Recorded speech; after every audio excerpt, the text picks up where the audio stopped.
Jesse, thanks for coming on. This is going to be a great podcast. I'm really looking forward to it. What I'm looking for over the series of this podcast is take us on a journey and what led you to where you are today. And I want to start with what did you do in the military and what was that transition process from the military into the civilian world? So let's start off with what was your military history? What did you do and how was it? Yeah, absolutely. I think journey is a good word for this discussion coming up.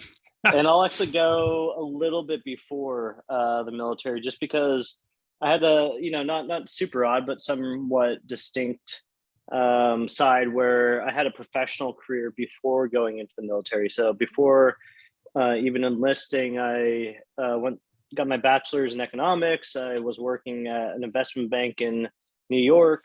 Not for super long, but sort of enough to kind of get the sense of it. I ended up joining the military as something I always wanted to do, something I was kind of searching for myself. And so, decided to just go all in and enlist and go straight from there to Ranger. To do all that process of selection, I ended up at 1st Battalion, 75th Ranger in Savannah. And over the course of my time there, I ended up becoming an NCO. I was a section leader, so I was in mortar platoon, and ended up doing 3 combat deployments to Afghanistan over the course of that. When did you join the military? 2010. Okay, so you knew going in, especially if you're going to go Ranger, you knew that you were going to see some shit. Yeah, I mean, that was kind of I guess I wouldn't say the goal, but like I knew coming from where I was coming from, if I was going to join the military, my family's not a military family. Like when I announced this, it was a little bit of a shock to the familial system. And a lot of questions as, are you crazy? Why are you doing that? Especially coming from like, oh, you're going to be, making a lot of money, all this kind of stuff. For me, like I said, it was something that I felt like I needed to develop myself. But going into it, I did my research. Like I wasn't, I knew more than the recruiters were telling me, because that's probably a better way to go. I still got deceived a little bit, as any good military story does. Oh yeah. But I knew if I was going to join, I wanted to be surrounded by people I want to be as well trained as possible, but I also want to be surrounded by people that were as well trained as possible. So for me, my goal was to be special operations, which was pretty high aim, just because I wasn't necessarily athletic or anything like that. But it's like, hey, if I'm going into this and if I'm risking my life, I want to be like in the utmost sort of capacity. So with that, I knew that there was a very high likelihood that I'd be in the shit, but that's also kind of part of it too, which I really kind of didn't know as a civilian, but came to learn you spend so much time in misery in the training environment, especially in Ranger, where you're just like, it's one of the worst things ever. It's great, but it's also the worst things ever. So by the time you get to deployment, it's actually a little bit of a relief, and it's you're actually like utilizing some of your skills, some of your knowledge set. And for people who are not in the military, the whole training philosophy is they want to put you in the worst situations possible. So in the worst case scenario, if you end up in that, you're not going to freak out, you know what to do. Right. And so a lot of the selection, a lot of the trainings are all about that. Like, let's take away every single comfort that and see how you can still operate. That's sort of the philosophy of Ranger School. You sleep deprivation, food deprivation. I was in winter. Can you still lead a team, a platoon of men on a raid or ambush over Georgian mountains and still reach the desired outcome? Yeah, I agree. Training sucked, and once you finally got to a deployment, it was a time for me, it wasn't a time to relax, but it was more of like, okay, we're done sucking so much. Now we get to do what we want to do. Yeah. And I think when you're a private, it still sucks when you're over there, but generally speaking, once you prove yourself, it tends to be a little bit more relaxed environment, because I think everybody over there knows the it's a much more stressful environment, so they don't need to be as hard on you on a day-to-day basis as they might in training. We don't need to add more stress to the stress fire already. Yeah. So 3 deployments, how long were you in? Only 4.5 years, so pretty short stint, but wow, over the course of that, there was a lot that happened. So yeah, 3 deployments. How long were your deployments over? About 4 to 5 months. So with Ranger, what they do, there's 3 battalions, and so they're just continually deploying. So one battalion's always over there. Mm-hmm. And so essentially what it turns out to be is like you spend half the year training, half the year deployed. Okay. Overall, how was your experience in the military? It was good. I mean, it's like the normal, like there's no all roses story of the military. We all have our stories and stuff like that, but it was exactly what I needed it to be at that time in my life to fully understand myself and sort of that coming of age, becoming a man, knowing, testing my mettle, knowing what I'm worth sort of thing. It was the absolute necessary thing for me personally to become who I am and to, tackle future endeavors. And even during that time, in deployment, in combat situations, we're exposed to a lot, and there's just sort of the normal wear and tear of the military. There's the normal sort of, acceptance of the fine balance between life and death, and you see that sort of all around you. But there wasn't anything I would say that I would classify as that sort of Hollywood movie typical PTSD, like somebody dying in my arms or, Saving Private Ryan cinematic sort of thing. Like I said, there's the normal stuff. But when I was getting out, I was like, all right, hey, I'm good to go. I have this background in finance. I just did well through Ranger. Like I said, I was in leadership positions, which really helped me build more confidence and understanding of what a leader actually means. And so when I was getting out, I was pretty excited. I was like, what can stop me? So yeah, so it sounds like you had a relatively smooth transition. Possibly in the mental process. I mean, the military didn't set me up for success in that. I mean, I may do, but like I wouldn't give it 4 stars on Yelp in terms of the transition.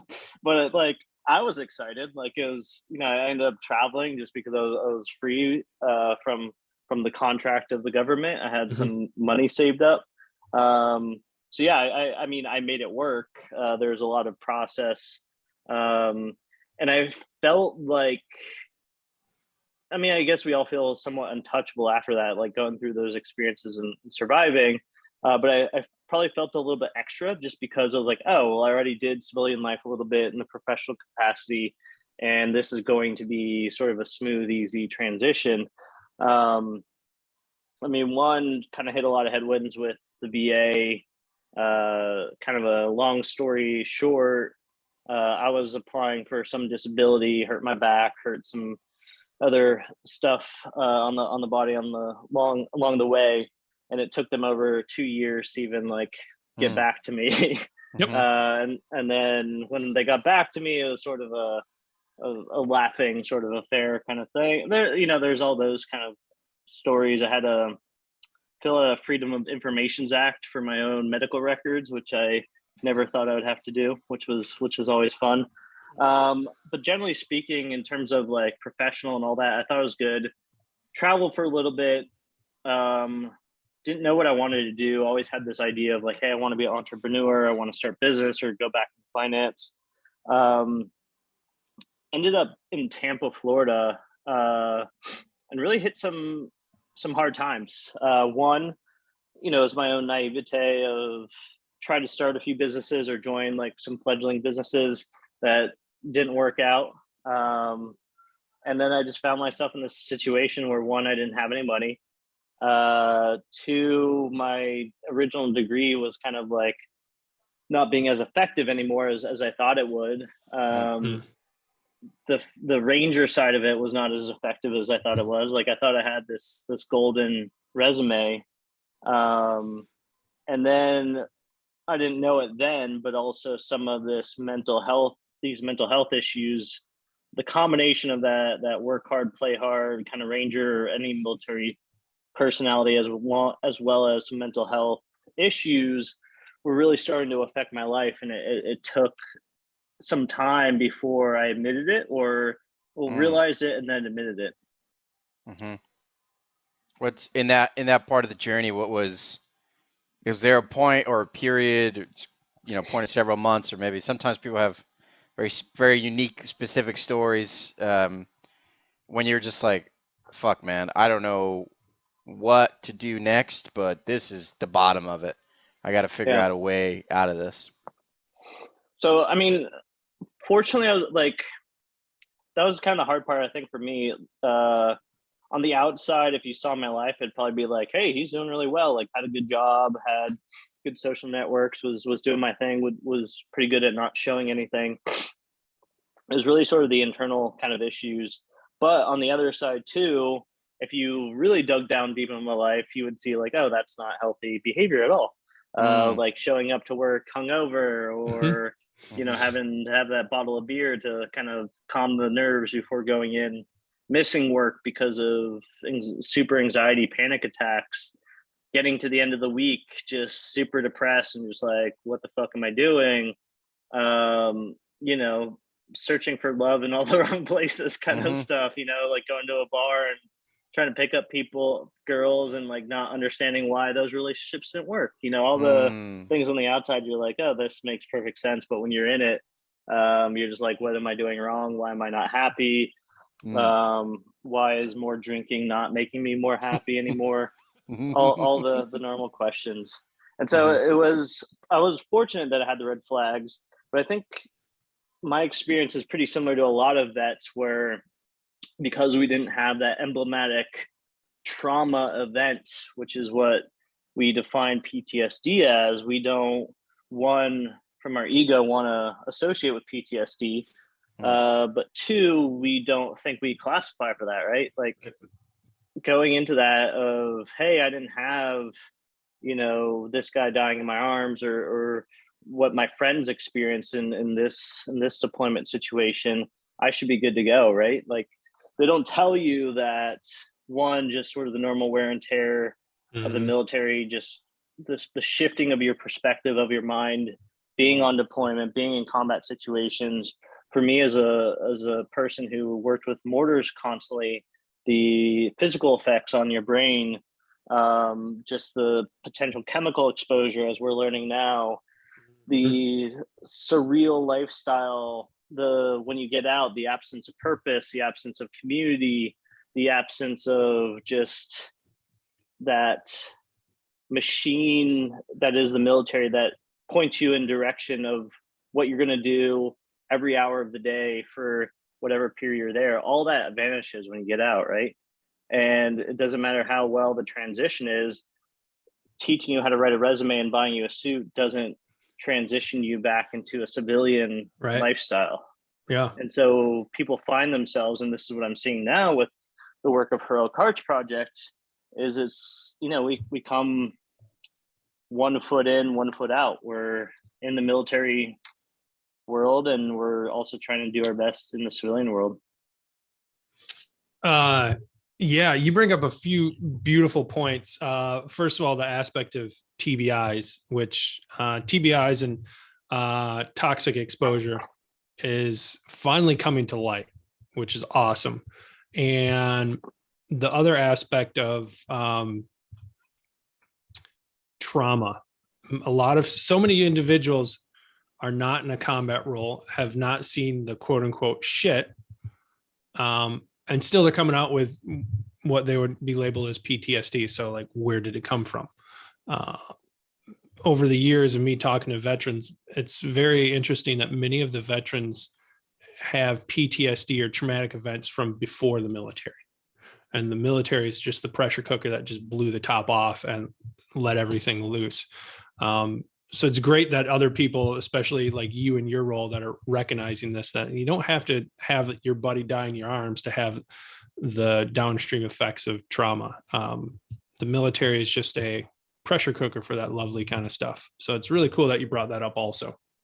Yeah, and absolutely. And it's kind of similar to what I was saying before of, going to the bar to find love or find that relationship.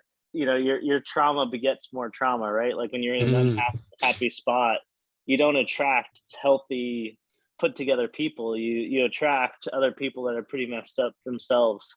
And then that just spurs it. But like you said, there's actually been studies that those that have PTSD from the military are far more likely to also have childhood trauma of some form. And so then it's the combination of, they're more susceptible to the trauma that comes in the military, because when you have childhood trauma, you lose your resiliency, you lose that sort of dynamic. But two, coming from the traumatic environment, inherently, they might also seek some sort of situation that is a little chaotic, because that's what they grew up with. That's what they understand. Yeah, exactly. Talked to one of my friends and mentors about this. And it's just what I've seen over the years. Your nervous system gets used to that upregulated, chaotic state, and it leads you into that. That's what leads you into the military, because that's what feels comfortable. That's what's normal for you. If you ever downregulated, it'd feel unnormal, and you'd probably start losing your mind, maybe. So yeah, it's interesting that you're also noting that and seeing that in individuals. So let's fast forward. You're president, founder, CEO of Heroic Hearts, which uses psychedelic therapies for veterans. What jumped you from getting out of the military as a Ranger to playing in this stuff? A path that I never thought would happen or occur. It's one of those things of, if you told younger me, you would be the head of a major psychedelic nonprofit, I'd be like, who are you? Like, why are you on drugs and talking to me right now? It was never on my sort of like my personal charted pathway. It was really out of necessity. Like I said, I was in Tampa, where I was working. I was doing well on the outside, but on the inside it was just sort of turmoil. And the question that you brought up earlier was like, what was there a spot? Was there a point that I noticed? It was just kind of more of the red flags of like, I'd wake up hungover, busted up hand because I fell over because I was like too drunk. And I was like, what are you doing? Like, you're not living up to, like, you call yourself a Ranger, but you're absolutely not doing that. Just because you put yourself in risky situations doesn't make you a badass or anything like that. And so fortunately I saw these like red flags, and I was just like, dude, what's going on with you? Like, what is this? And so I sought help, tried to go through the VA. It was essentially a fast track to medications, which I really wasn't interested on at that point. So I found myself in this situation too, and it was just like, you have PTSD. We can't really tell you what this means, and here's medication, but beyond that, don't ask us any more questions. I was like, that's not enough. Like, I can't just have something and not any way to overcome it. Like, I can't just have like PTSD till I'm 70 or 80, and then, that's fine. I've just suffered that whole time. So it was just kind of that hard-headed of like, all right, I got to figure this out one way or the other. And if the professionals don't seem to even know, and I guess just happenstance, I was listening like a podcast like Rogan or something, and ayahuasca came up, and at first I just kind of viewed it as like another like trip report. It wasn't really that. It was interesting, it was entertaining, but it wasn't interesting in terms of leading me to go there. But for whatever reason, I guess it planted a seed, and so I just kind of, my spare time, bored at work, like, what is this ayahuasca thing? And I guess the more I kind of like ventured into it, and the more my mental health went downhill. It was just sort of the two lines kind of conjoining. Fortunately, very fortunately. And it got to this point where it was just like, all right, well, whatever I'm doing here, I was not happy at work, wasn't having a sustainable relationship. just nothing in that Tampa chapter of life was worth keeping. It was just like all this I could just like throw out and be the same where I was. There wasn't like any build there. And so I was like, all right, well, let's change the chapter. All right, ayahuasca. This like, I've never done the psychedelic, but it seems to be sort of a shakeup of the system. And so I did my due diligence. I looked into it. I found a spot that I was like, all right, well, this seems somewhat safe. This seems professional. So let's give it a shot. Like at the very least, I knew I wanted to leave my job. And so I was just like, all right, well, let's just change everything because this is not working. And so I just made that decision. I gave my 2 weeks, which ended up being like 2 months, packed up my stuff, and then essentially just bought a one-way ticket to Peru, traveled around for a little bit, and then went to this ayahuasca retreat in the middle of the Amazon jungle, and went through this week course of ayahuasca. For those that don't know, it's a traditional psychedelic that originates in the Amazon region of South America. So across all the countries, it's been around for thousands and thousands of years by tribal communities. And it's a combination of two Amazonian plants, so a vine and a leaf that contains DMT.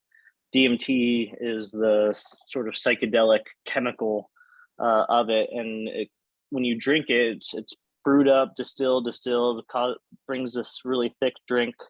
When you drink it, it causes a psychedelic experience for about 4 to 5 hours.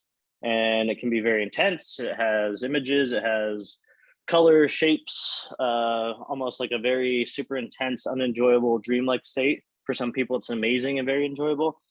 But it can also bring up a lot of stuff that you're either ignoring or successful at compartmentalizing, things you might have not even known. It can bring up, just the ability to see your life outside of your own toxic bubble that you created, almost like a rare journey to kind of see a more honest side of yourself. So correct me if I'm wrong, but I think you said you've never done any psychedelics before ayahuasca.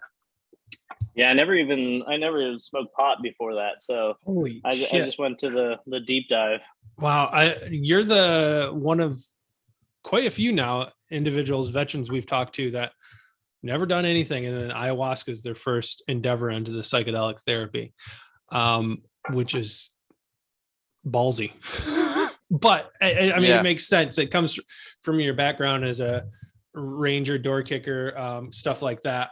But man, that's exactly who we've seen do it. It's like people were like, oh, I've been to combat. I've done all these things. I've like taken a bunch of leaps in my life. All right, let's do this shit. Let's go right to the deep end and let's see what I'm about. And I haven't done ayahuasca myself, but I have experienced a pretty powerful mushroom journey. And it's like a rocket ship into the deepest layers of your subconscious, like instantly.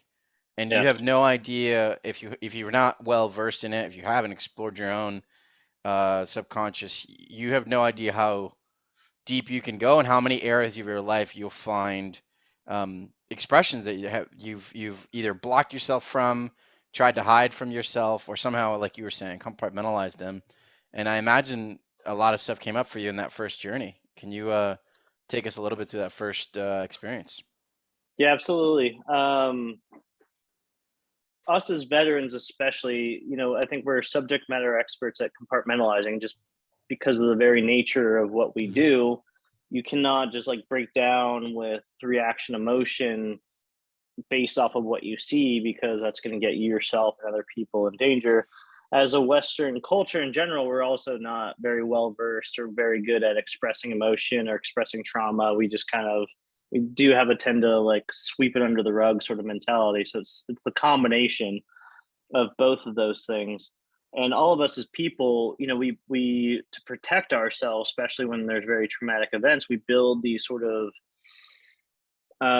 infrastructures, these narratives about who we are and what our place is in the world. And some of those are very strong. And, we don't want to break them, because then that essentially in some ways makes us start from the base level. So even if we have this trauma that's protecting, like our ego is like, that's the most important to protect to get to the next day. What psychedelics do is, one, it kind of breaks past that ego, which is one of the limitations of traditional talk therapy in a sober state. Is you can talk about something for the next 5 years, doesn't mean you're going to get past that infrastructure. The psychedelic allows this opportunity to, one, suppress that ego, but two, you don't have control. Like these things that come up are coming up, and you have to face them, and you're put in the state where you have to face them. And so it can be very challenging, but it's also your brain with the working with a psychedelic that does that. So it doesn't push you past that level that you can't understand. It's never like, a sadistic sort of thing, even though it might seem like it in the moment. But that being said, too, as the caveat, this is also why you have to be very careful. If you are in a very unstable state, a psychedelic is not recommended at all. You want to have some sort of ground basis and some sort of work done in terms of your self-understanding.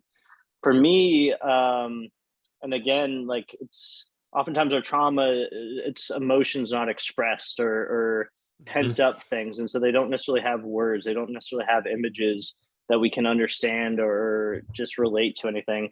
So my first 2 ceremonies were just all out chaos, all out war.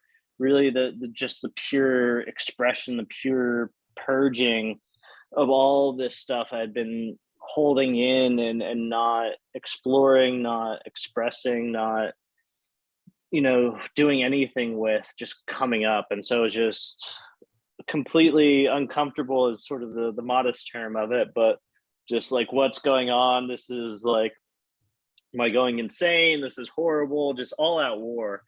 And for hours and hours, just puking the whole night, and no rhyme or reason to it, just suffering, right? Just like in the pits of despair, hell, all that kind of stuff.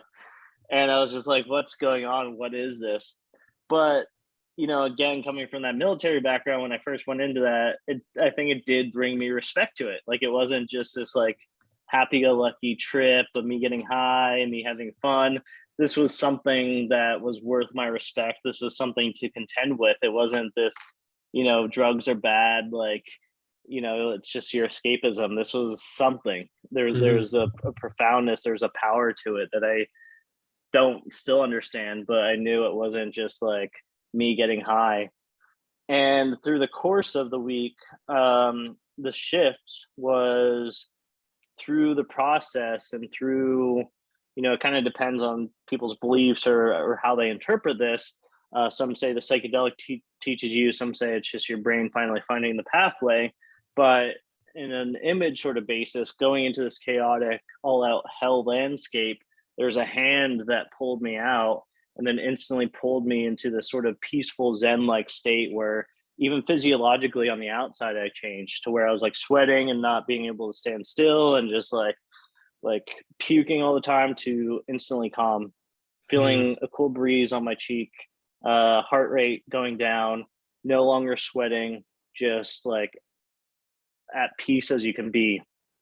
And so I stayed in that for maybe a couple moments, but as the brain has the tendency to do, there's a self-sabotaging aspect to it, that the moment I got in there, I was like, but what if I go back? And then the moment I thought that, I went right back. So the whole rest of that 3rd ceremony was me just going back and forth of like almost this teaching sort of dynamic of me, my brain self-sabotaging, trying to keep me into this hellish landscape, this torturous landscape where, I didn't respect whatever it is, that hate towards self, that feel like you deserve to be in that state, to the counter of just letting go and being at peace and being okay with you being at peace and not needing to struggle. And so towards that, I was just back and forth. And eventually I just got so exhausted. I was just like, all right, I don't want to go back to this horrible landscape. Let me just stay here. And I stayed there. And then the 4th ceremony is a little bit back and forth, but I actually learned to stay there. It was almost like going to the gym and doing a new exercise and feeling that muscle that you've never felt before, like for people who don't go to the gym, if they start exercising the back, they're like, oh, I didn't know my back had like this many muscles. That's cool. And I think it felt like that same sort of thing with my brain, where it was like, oh, I didn't know I had the option to not be suffering. I didn't know I could, if these things were coming up, I could just, transition, not 100%, but I didn't have to just like, okay, I'm suffering my whole life, this sort of thing. And so with that, and then, beyond that, there's some other, pretty good insights that came up. And then also just on the physical level, after those 4 ceremonies, my brain just felt reset. My mind felt sort of more like a cohesive for me machine than it ever had been before. Of, oh yeah, my brain, my ego is actually not out to kill me, not out to put me in self-destructive modes. And I had not felt that in so long. Like, oh, this is me. This is something that we can work together on, which is so weird from anybody who's probably listening to this to understand. But it really was in sort of past reflection of, it was just a night and day of like, okay, this is, and that's not to say it's just all magic and I'm cured and all that kind of stuff. You still have the day-to-day check-ins. You still have spots where you fail. You still have spots where you're just like, oh man, like I drank too much last night. I probably shouldn't be doing that. You still, nobody's perfect. None of us are going to achieve Dalai Lama state. I know I'm not. So it's kind of, but it gave me more tools to at least get on the right path. Yeah, that initial break of that barrier that gives you the opportunity to, a word we don't like to use in the military, surrender, is really the only way through. And I say this across any experiences of deep healing, including what you're sharing about ayahuasca, especially psychedelics. Holding on tighter is never going to get you anywhere. You're just going to keep suffering. And part of that, it's amplifying your own belief system. And so if you think you're not worthy, it's going to intensify the lack of worth until you really let go of that story. And it sounds like even in that last day, you were like back and forth until your body was like, we're done. I'm done. I'm out, man. I surrender. And so much more like space opened up.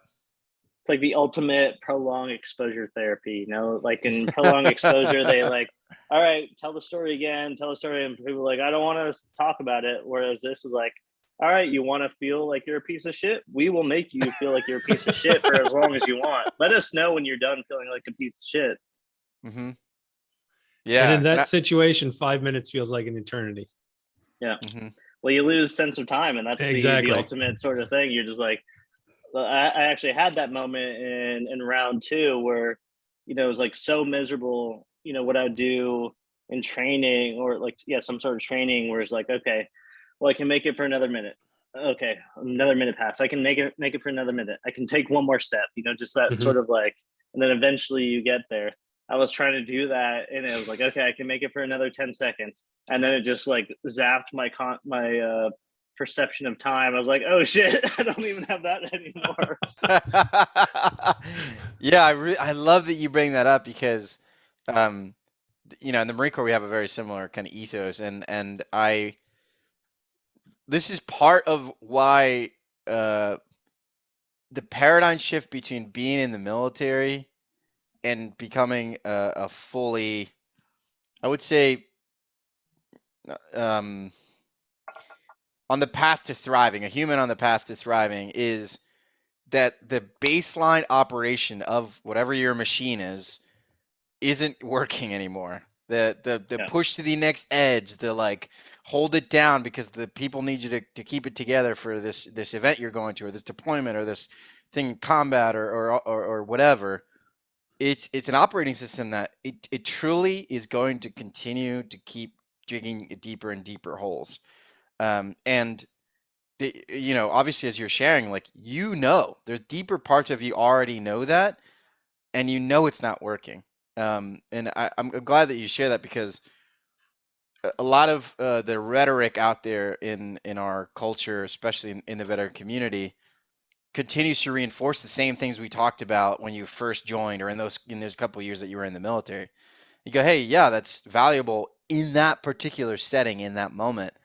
Today, when you're in your 30s or 40s or whatever, and you're having issues in your relationships and all these other signs that you were talking about, you're disenfranchised with your work, those are all signs that there could be another way of doing this. And I'm glad that ayahuasca, and especially for those of you who are brave enough to do that as the first one, cracks open that seam, and what's available afterwards seems extremely powerful. So I'm curious about that post.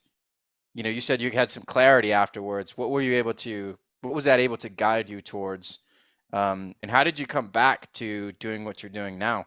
Yeah. With Heroic Hearts.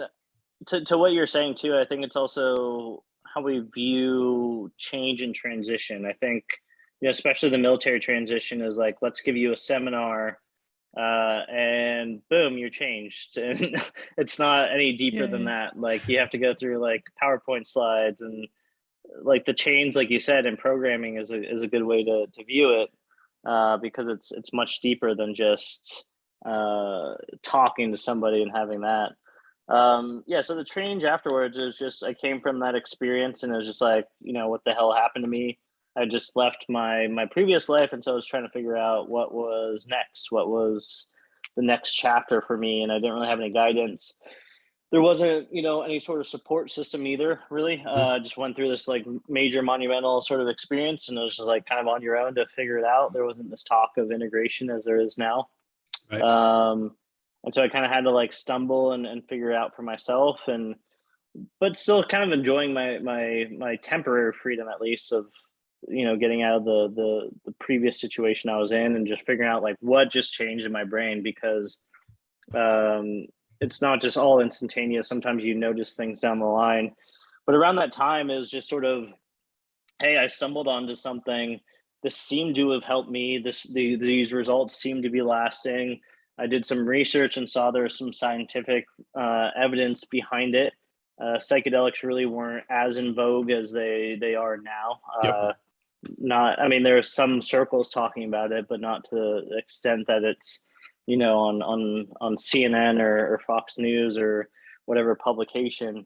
And it was just like, hey, I happened to stumble on this and make the journey. I wouldn't want somebody to just stumble into Peru and take whatever shaman arrives at the airport or what have you. So it's kind of that sort of like burgeoning idea again of, I stumbled onto something that really helped me. And given my background, I felt I had the ability to at least make something of it. Never intending on doing this as like my profession or my paycheck, or, nobody starts a nonprofit thinking that's what's going to like make them rich or anything like that. If they do, they should probably rethink it. I was just kind of more of like, hey, we all have buddies that unfortunately didn't make it, or are actively, taking their life as fast as possible with alcohol or drugs or anything else. And so it's just like, hey, well, let me put this message out there. Let me like see if I can help other vets get to this in the same way if they're interested, and kind of do my part.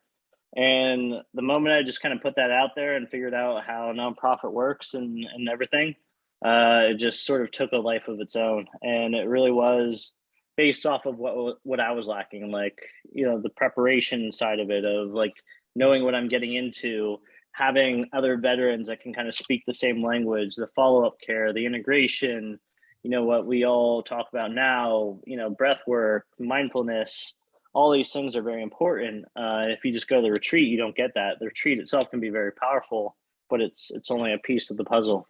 So that was sort of the start, the inception of Heroic Hearts Project, just sort of the need and the lack of anything available. And like I said, from there is just putting it out there, and then more and more veterans just started asking and coming along. I was fortunate enough to meet the right people at the right time.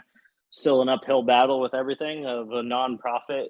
Dealing with psychedelics is not an enviable position. But also COVID happened, and all the other kind of stuff. But we continue to kind of move forward. So did you come up with the idea of Heroic Hearts after the first time you did ayahuasca, or did it come in? When did you come up with the idea for this? Yeah, it was a while. It was, I wouldn't say a while after. It was definitely weeks afterwards. It wasn't the intention during the ceremony. It was more just about me, of why I had been in that situation that I was at, and what is this psychedelic. Like, honestly, the majority of the ceremony was me just trying to hold on to the ride and like not die. But then obviously the good insights and everything else that came, but it's more personal, of like, you need to heal yourself before you can put yourself out there and help others. The idea for Heroic Hearts just really came out of that, me coming from this, and like sort of randomly the power, the potency of it. There's other people at the retreat hearing their stories of helping them with ADHD, depression, even certain diseases and stuff. And then, just already at that point, having double-digit friends who had taken their own life, of like, something's not working in the system. And why not have another tool? Maybe it's not for everybody, but people should at least know that there might be another option. Like, even that glimmer of hope is something that a lot of veterans don't have right now. And so it's really just out of that, like, very simple, very basic, of like, hey guys, there's another option out here. If you're interested, I can help you from my own journey of how to get connected to it, and I could possibly provide you some support. So it was just that very simple earnest of that, to where then I had as I grew, I had to make it more of a program and add other stuff just to make it actually more legitimate and professional. So I think you, correct me if I'm wrong, 2017 was the start of Heroic Hearts, right? Yeah. So you've been at this for 4+ years. 5 years was our anniversary, Okay. as of April. Yeah, I remember seeing that. Good for you. That's awesome. What has the reception been for this? I mean, across the board, positive. What keeps me going, again, it's a nonprofit. Like, I had my own aspirations being in finance, of like, hey, let's make millions of dollars and have that penthouse. So, I mean, it's the labor of love for sure. But it's been a struggle, like, just, we're finally getting to a spot where we're actually like able to pay people this year. But before that, it was like me doing odd jobs and doing this and that just to, fund it personally. And, I'm not a rich person. I don't have a big social connection, or like rich social connection. So, I mean, it was that labor of love, but it was just, when we saw the results, for me, from my experience, could have been a fluke.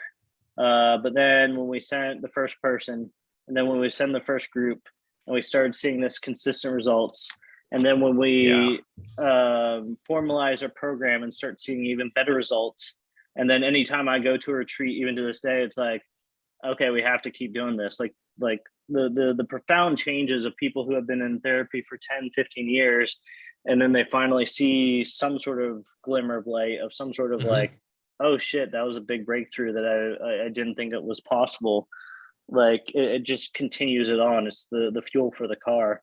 And so by any means necessary, that's always been the, like, okay, we have to keep pushing this forward. I'm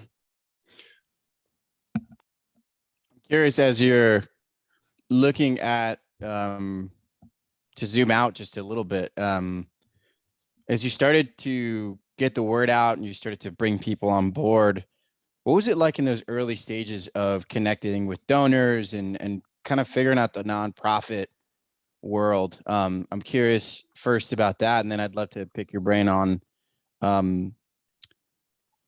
the nonprofit sector as a whole, especially around these holistic, plant medicines, along with other things that people are doing alternatively out there. I would say, I'll preface it with, the VA is like the absolute basic support that exists, and then there's like a whole world that I imagine a lot better than us. So I'm curious about that beginning of that journey. Yeah, and to kind of circle back a little bit on Lance's main question of like the reception, to this point, the veterans we serve have had amazing sort of benefits sort of across the board.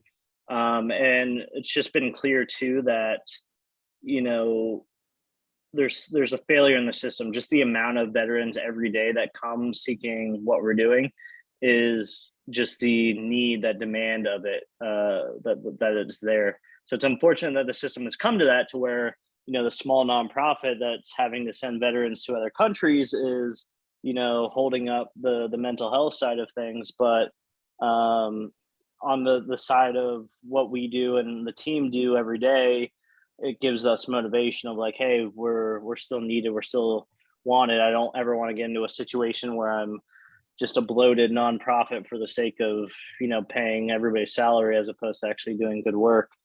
On the reception, psychedelic space has been pretty interesting, even though, you know, 5 years is not a long time, but it's sort of dog years in the psychedelic space. Mm-hmm. And 2019 was a super pivotal year for psychedelics because it really was night and day before and after. Because in 2019, you had Michael Pollan's book, How to Change Your Mind. Mm-hmm. You had more publicity around the MAP study, that the MDMA has been super effective. The most recent clinical study was 67% complete efficacy in terms of curing PTSD.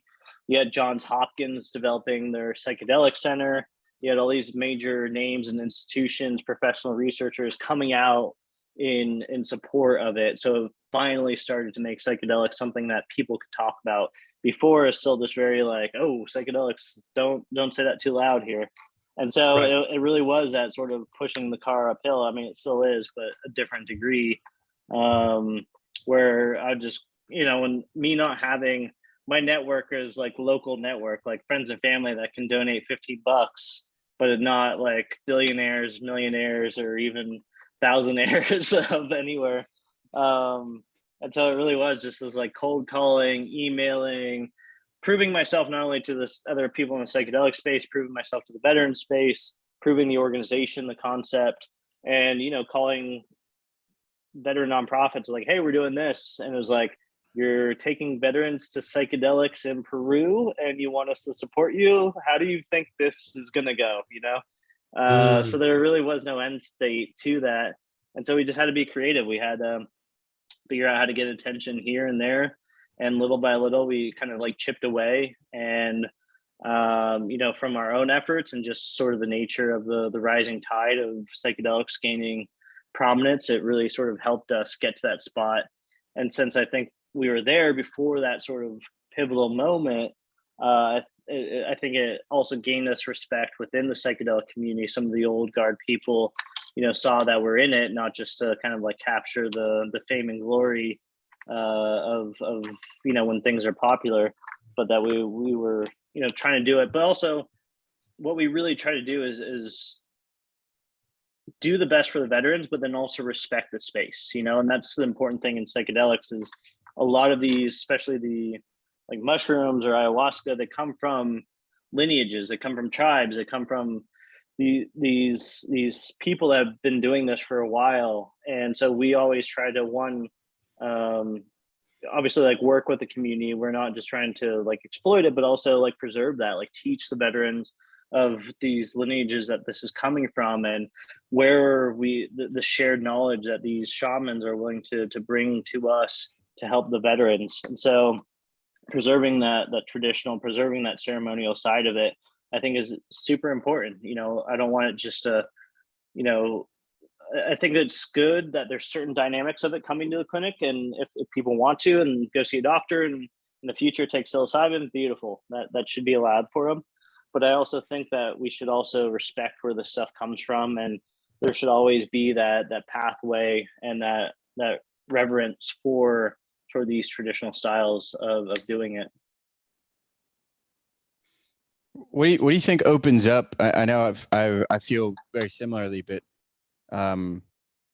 people rarely discuss like what it is about the lineages, the ceremony, the experience beyond just the science of it, what's happening in your brain and body, etc.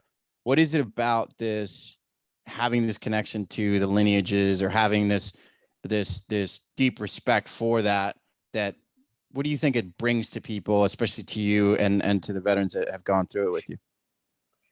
So, I mean, one piece is it's just humility, right? It's humility that we don't know everything. And it's humility that other cultures, even if we view them as not as advanced or sophisticated, maybe might know more than we do, or maybe our medical model isn't the be all end all.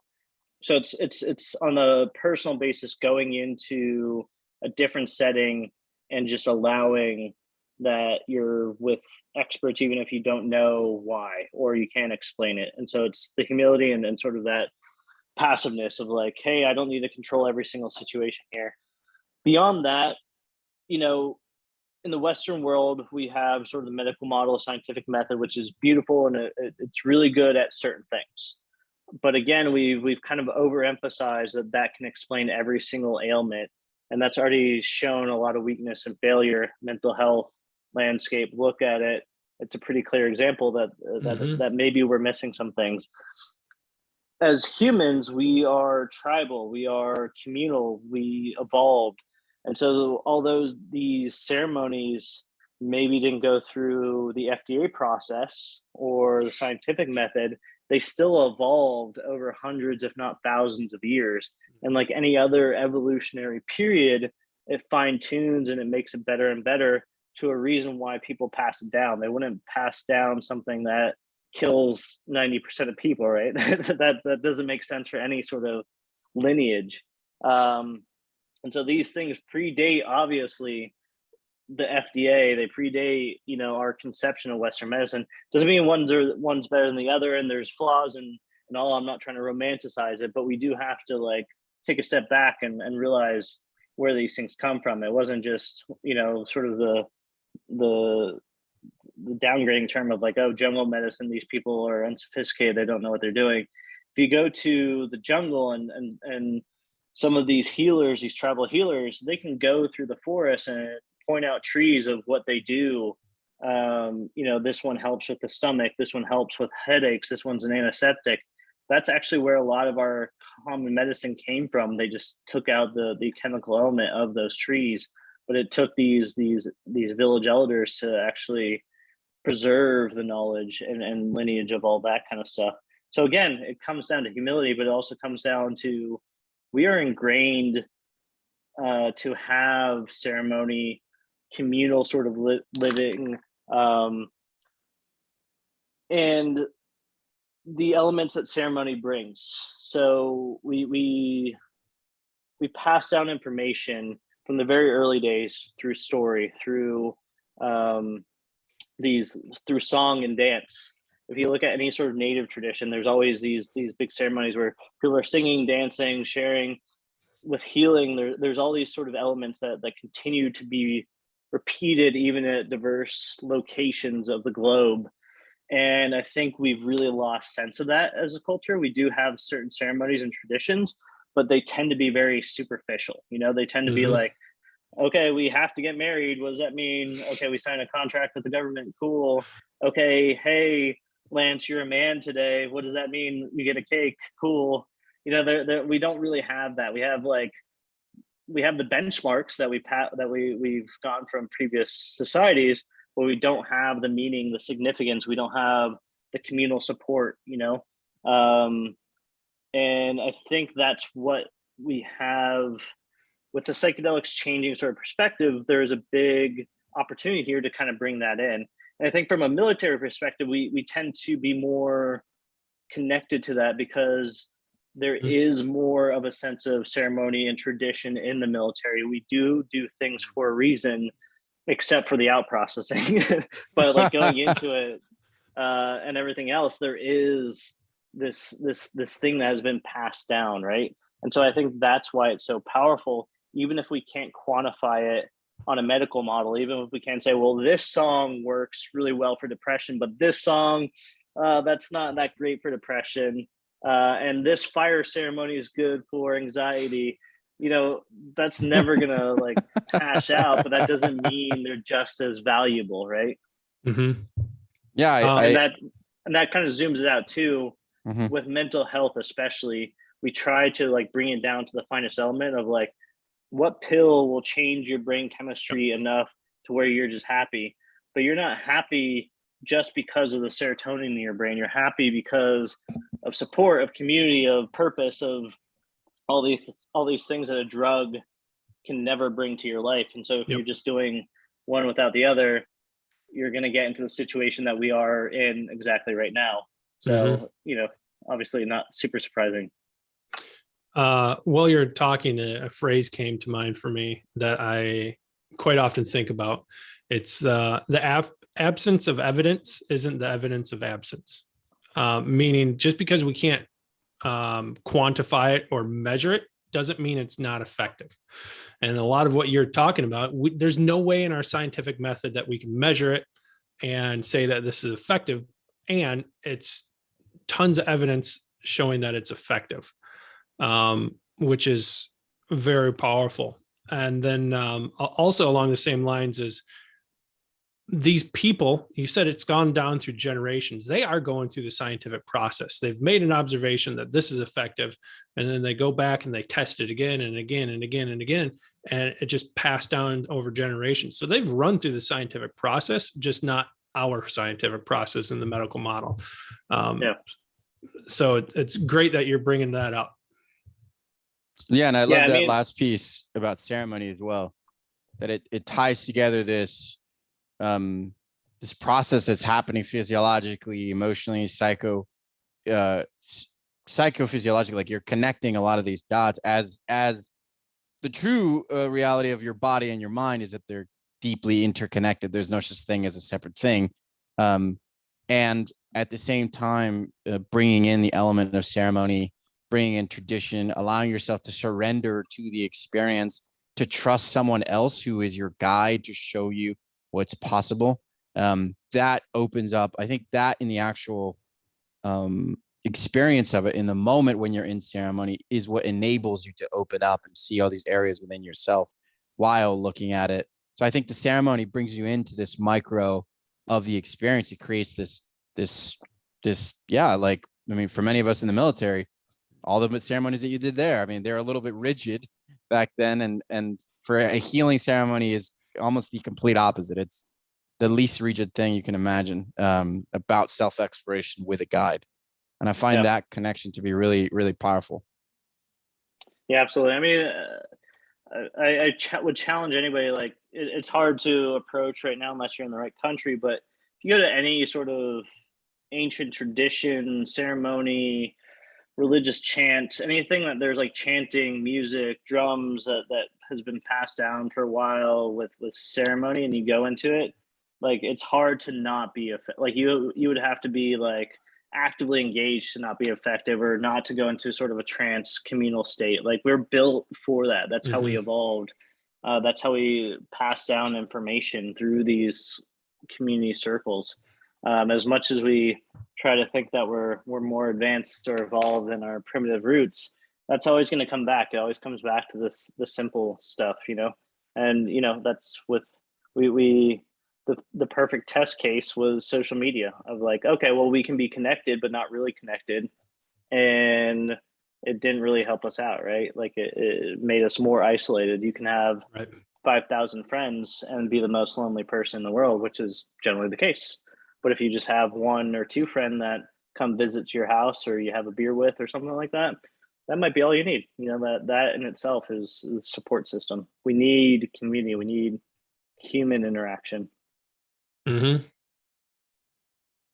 Yeah, within Heroic Hearts, what has created that level of community, or what has enabled you to create community among the people who've been to these ceremonies, and what that shared experience, what is that opening up, and how is those relationship different than they were sort of in that military setting when it's a little bit more distant?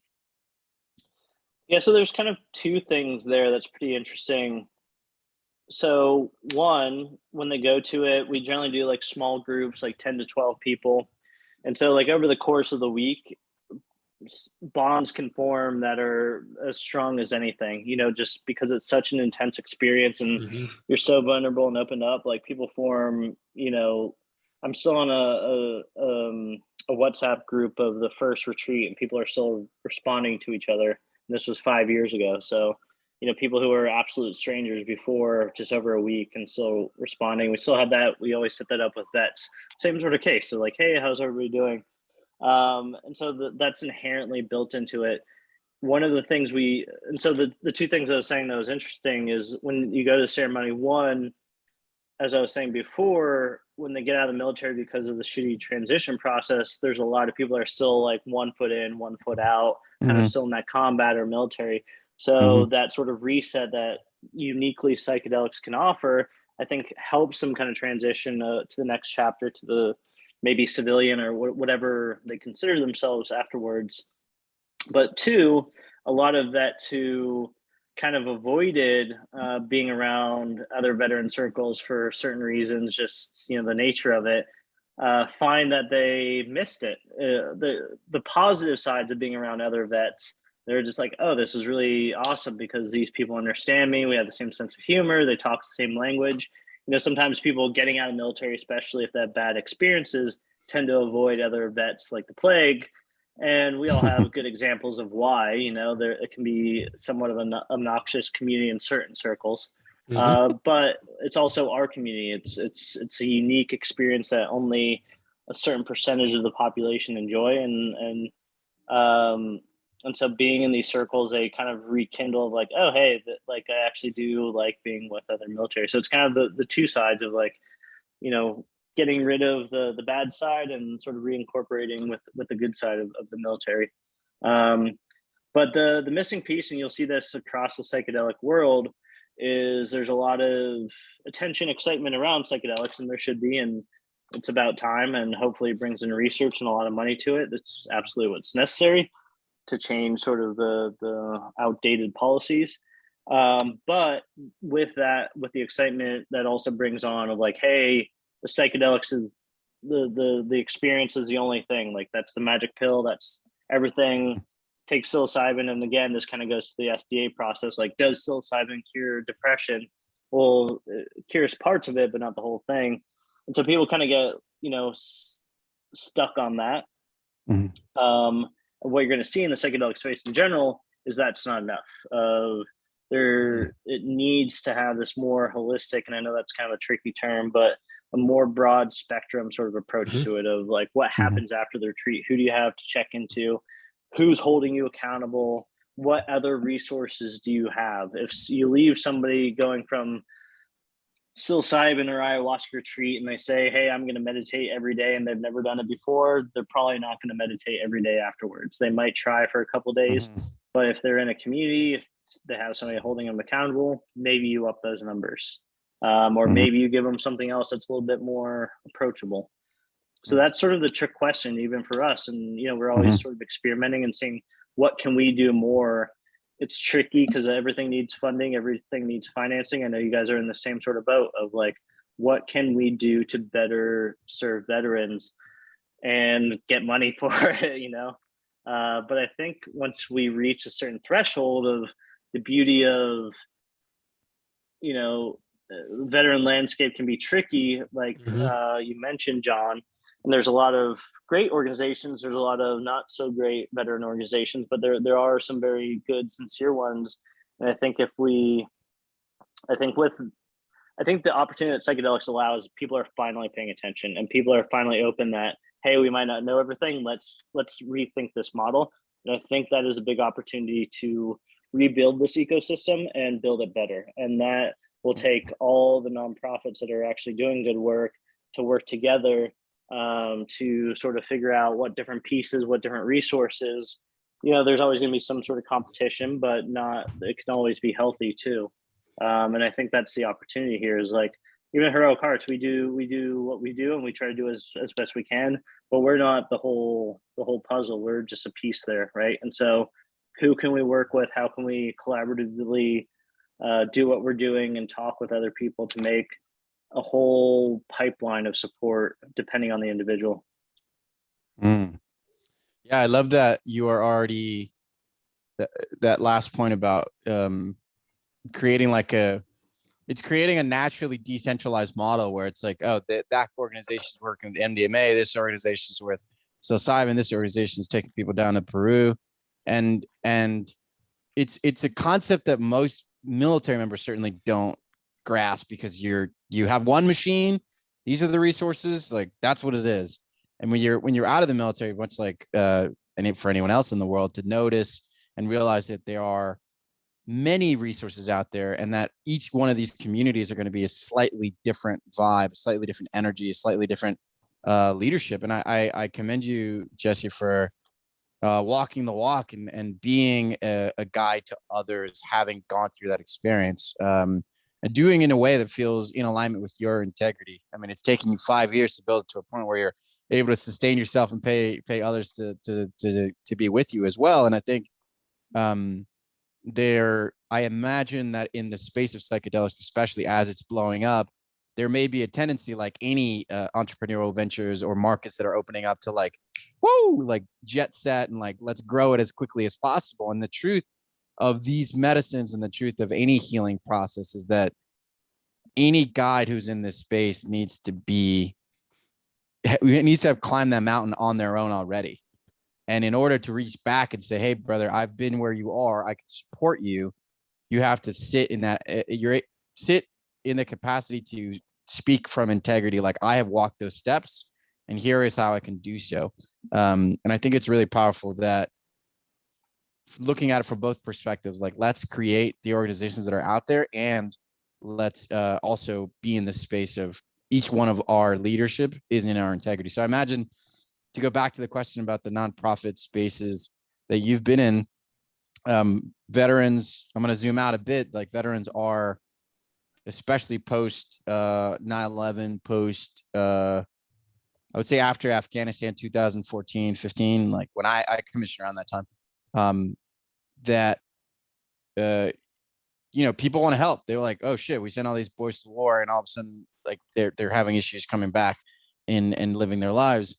And it becomes a popular thing, and it's great. I think there's a lot of really great hearts out there.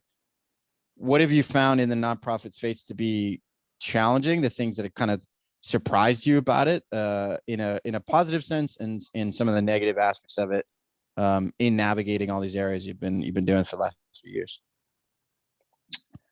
Yeah, it's tricky, because I think each nonprofit's unique. I mean, they all have the same needs and demands.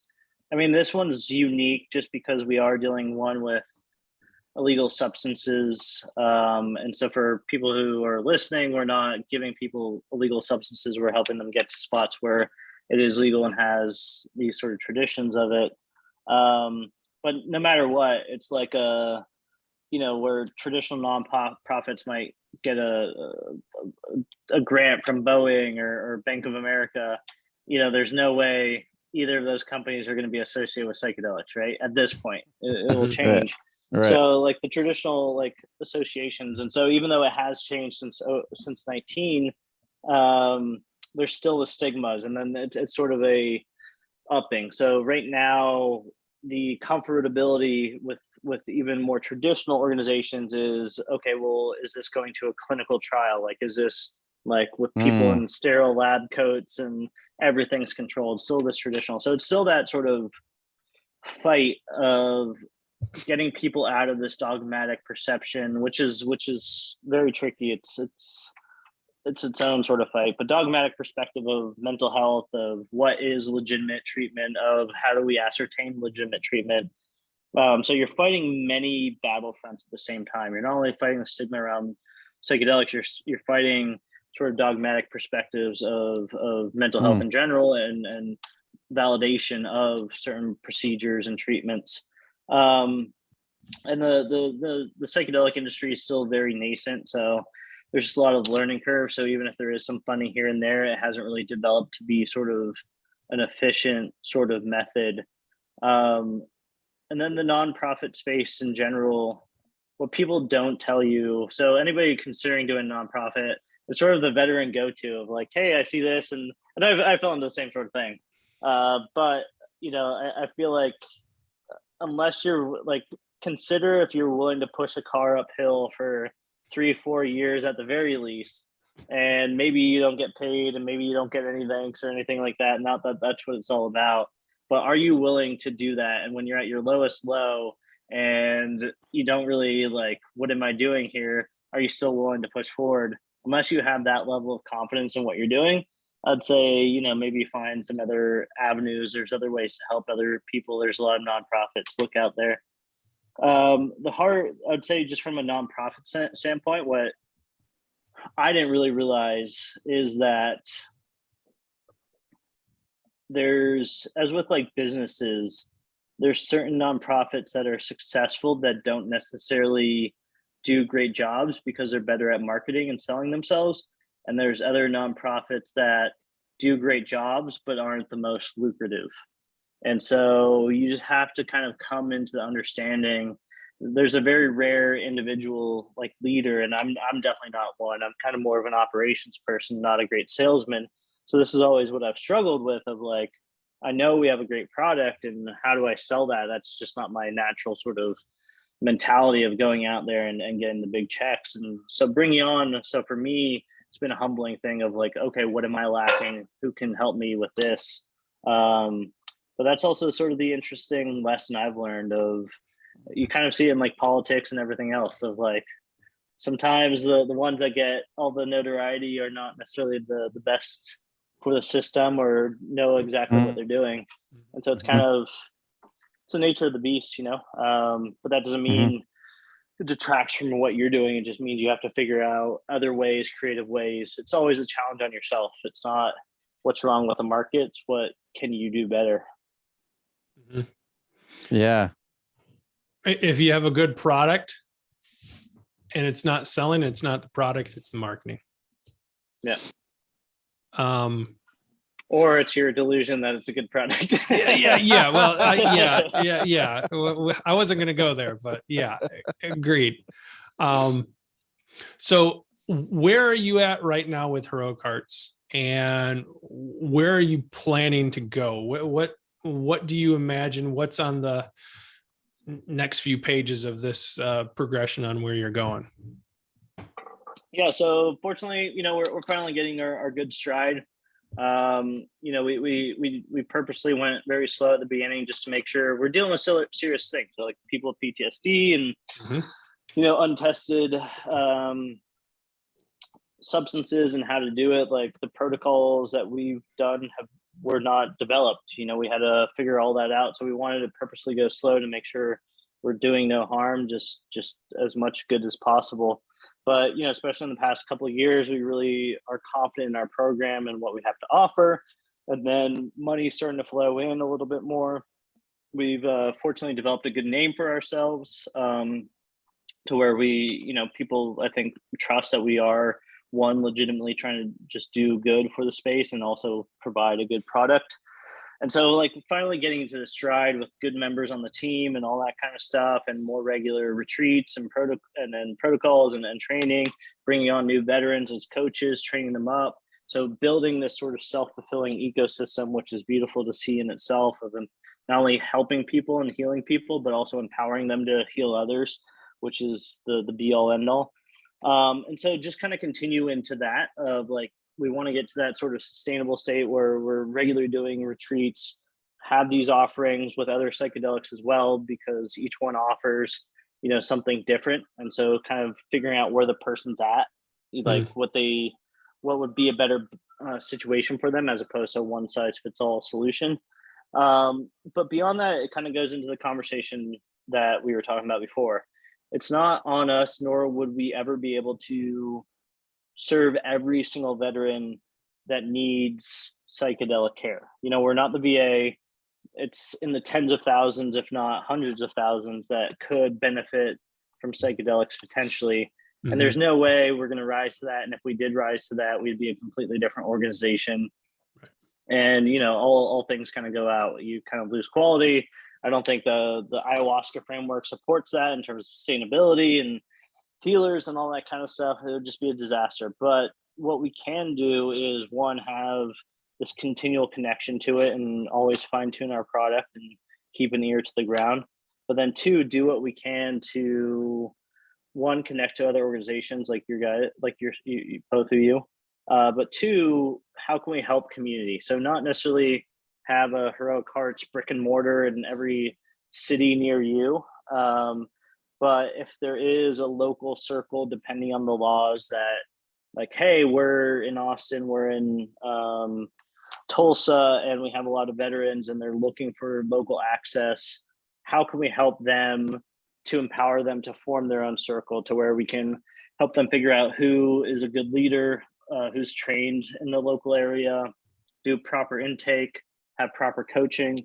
So not necessarily, dictate what they're doing, but actually put standardization of protocols and then safety checks, and just what we can do on the higher level, on the international level, of like, hey, we've been working with these people, we can sort of validate this, or we can help you out and augment that. So you're free to develop your culture, but this is what we found to be effective.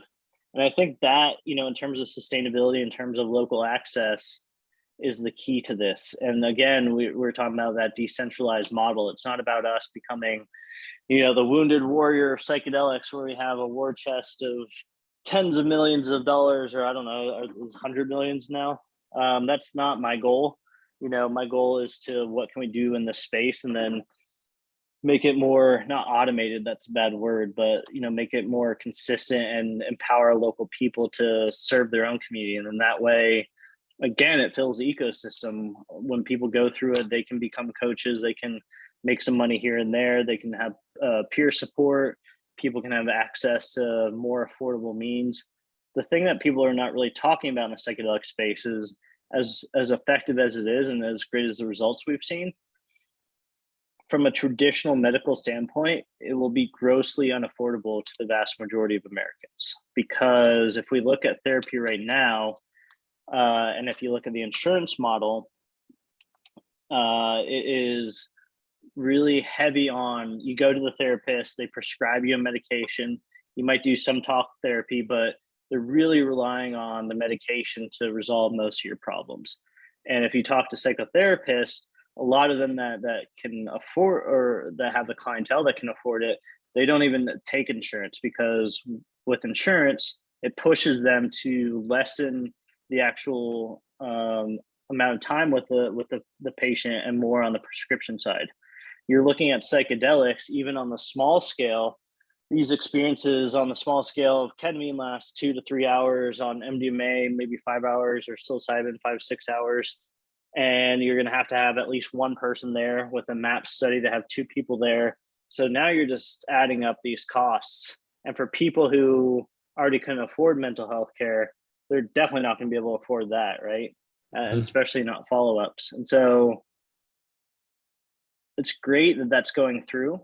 But realistically, those that can't afford mental health care are probably the ones that need it the least. And those that can't are the ones that need it the most, but won't be able to afford it. The way we get around that is empowering the community on a local level. There's no reason, beyond extreme cases, that community and peer support cannot handle the majority of mental health cases, where if people are just empowered of asking the right questions, identifying red flags, especially with the empowerment of psychedelics done in a safe way, where there are trained practitioners that have experience, you can probably do a lot more effective mental health treatment on a local level than you could just a one-on-one, you go into the clinic and relying on that. I'm not even going to get started on the insurance and the normal medical model. We don't have enough time in the day for me to talk about that. I deal with that every day on my job, and it's frustrating. And you bring up a very good point. I'm going to honor everybody's time here. This has been a great conversation, Jesse. Like I said, this was a very great podcast, and I imagine this is just the tip of the iceberg of what we could talk about and the rabbit holes we can go down. One thing before we wrap up, I would really like to point out is one thing that you're doing, and the people that we've talked to that have gone down with you, is the prep work and the integrative work that you guys provide, which is way better than drinking a few cups and then coming back and not knowing what to do with the information that you've got. So you're doing a great job with that. When people listen to this and it's something that they want to look into, how can they reach out? Where can they find you? What to look for?